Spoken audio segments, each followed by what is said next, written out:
आज किसी ऐसे मुद्दे पर चर्चा नहीं होगी जो राजनीति से जुड़ा है या किसी फॉरेन अफेयर्स से जुड़ा हुआ है।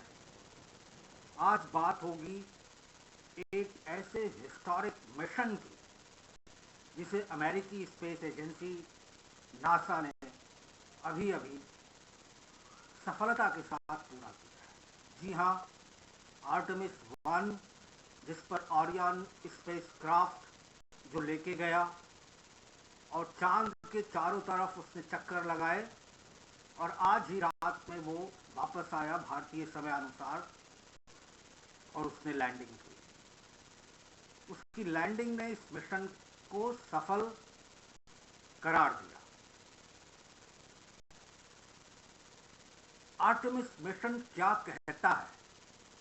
आर्टेमिस मिशन ये बताता है, उसकी सफलता ये बताती है कि 2024-25 में जो आर्टेमिस 2 और आर्टेमिस 3 ये मिशन जाएंगे और जो मैन्ड मिशन होंगे, क्योंकि आर्टेमिस 1 एक अनमैन्ड मिशन था, रोबोटिक मिशन था, तो जो मैन्ड मिशन जाएंगे जिसमें एस्ट्रोनॉट्स होंगे उसकी सफलता की दर को बढ़ा देता है। जी हाँ, और मैं आपसे मुखातिब हूँ वो इसलिए कि मैं 7 बार नासा से सर्टिफाइड हो चुका हूँ और मैंने 3 महीने का एक कोर्स भी रिमोटली वहाँ से किया है। कई सारे नासा के वैज्ञानिकों से मेरी बात होती है। मैंने नासा के एक वैज्ञानिक के साथ एक क्यूरिकुलम भी डिजाइन किया था जो सेटी एक और स्पेस संस्था अमेरिका की, वहाँ पे क्यूरिकुलम के बतौर पढ़ाया जाता है। तो इस वजह से मैं आपसे मुखातिब हूँ, इस अधिकार से मुखातिब हूँ। आर्टेमिस मिशन सफल रहा, ओरियन स्पेसक्राफ्ट सकुशल धरती पर लौट आया। इसके मायने क्या हैं ये मैंने बता दिए। अब इसी से जुड़ी हुई एक और बात आपसे मैं चर्चा करूंगा मेरे द्वारा कंपाइल की हुई या लिखी हुई 2 किताबों से, और ये दोनों किताब अमेरिका और अमेरिकी स्पेस संस्था से जुड़ी हुई है। पहली किताब जो मैंने 2012 में लिखी थी, द कॉस्मिक मास्क, ये किताब 9 साइंस फिक्शन स्पेस साइंस से जुड़ी हुई कहानियों का संग्रह है। अगर आप इसमें पढ़ेंगे तो पाएंगे कि Interstellar mission, aliens, solar system, universe, Voyager, space Voyager, इनसे जुड़ी तमाम सारी कहानियां, 9 कहानियां लगभग है। ये आप पढ़कर उसका आनंद उठा सकते हैं। स्पेशली ये K-12 स्टूडेंट्स को ध्यान में रख के लिखी गई है, जो 12वीं तक के विद्यार्थी हैं जिनका स्पेस साइंस में इंटरेस्ट है। क्योंकि 2004, 5, 6 में मैंने स्पेस साइंस से जुड़ी हुई कई सारी गतिविधियां की थी ईस्टर्न यूपी में, और फिर मैंने नासा के कैसिनी मिशन से जुड़ी हुई एक निबंध प्रतियोगिता भारत में 7 सालों तक आयोजित कराई थी और करीब 2500 सर्टिफिकेट बांटे थे।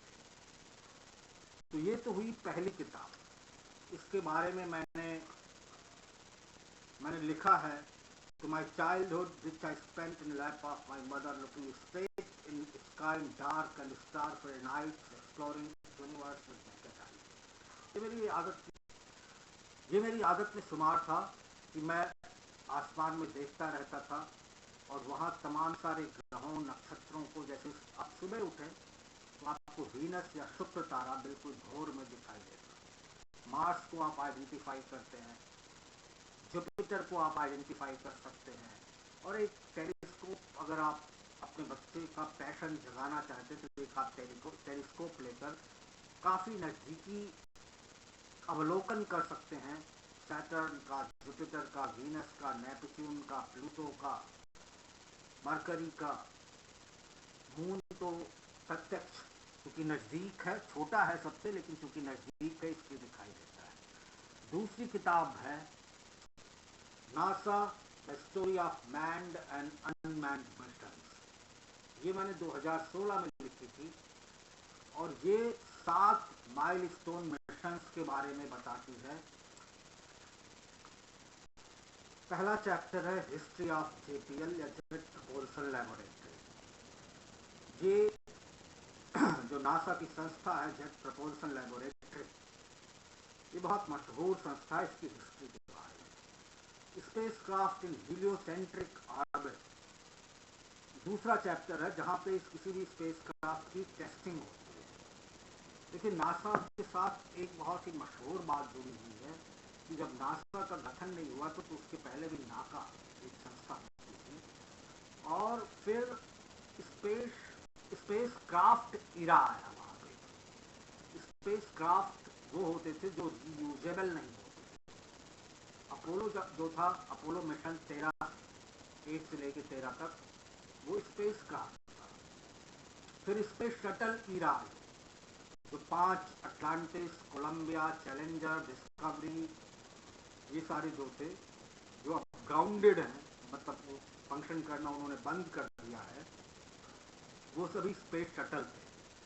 इनको 20 से 25 बार यूज किया जा सकता था और स्पेस में जब ये ट्रैवल करते थे, चाहे वो इंटरनेशनल स्पेस स्टेशन जाएं या लो अर्थ ऑर्बिट में रहें, तो ये 25,000 से 30,000 माइल्स पर आवर की रफ्तार से चलते थे। और फिर अब स्पेस शिप ईरा पे काम, आरियन और एरिस ये दोनों स्पेस शिप हैं।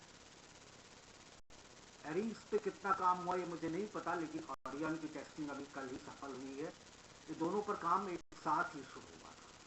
इस किताब में तीसरा चैप्टर है history of comets and asteroids. ये शुरुआत से जब किंवदंती और मिथ्स जुड़े हुए थे एस्टेरॉयड से, कॉमेट से, तब से लेकर आज तक किस किस तरह के कॉमेट्स हुए, किन्होंने धरती के करीबी कक्षा से कौन से गुजरे, किन्होंने धरती पर टक्कर मारी, जिससे डायनासोर्स गायब हुए, उन सब के बारे में इसमें वर्णन किया हुआ है। चैप्टर 4 है recent historical mission of NASA, जो अभी हाल ही में नासा ने जितने हिस्टोरिकल मिशन उसके हुए हैं उसके सभी हैं। कोलंबिया का भी है, डिस्कवरी का भी है, चैलेंजर का भी है, तमाम सारे मिशन के बारे में। और फिर मेरी अपनी एनालिसिस है मार्स के बारे में और नासा के जो तमाम सारे मिशन मार्स पे गए हैं, चाहे पाथफाइंडर हो, चाहे स्पिरिट हो, चाहे अपॉर्चुनिटी हो, तमाम सारे मिशन नासा ने मार्स पे उतारे हैं अनमैन्ड।